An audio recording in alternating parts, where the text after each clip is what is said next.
Selam dostlar, sizlerle birlikte men bugün QKZ. Men bugün Minecraft oynab başlaytın bolamın. Bu menin Pachivania'mın birinci bölümü. Men özüm жалгызмын, қасымда әрине достарым бар.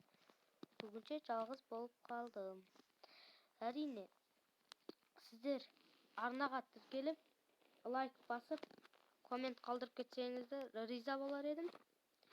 Жарайды, мен Майнкрафт ойнауды бастайын, көп сөз айта бермей кеттік. Ё-май, не болып беттеуіз. Жарайды, ше.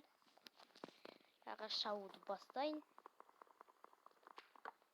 Бүгін неше ағаш шабатын білмеймін. Шетелдердің үйі болса тіпті Пачивания қатып кетуші еді.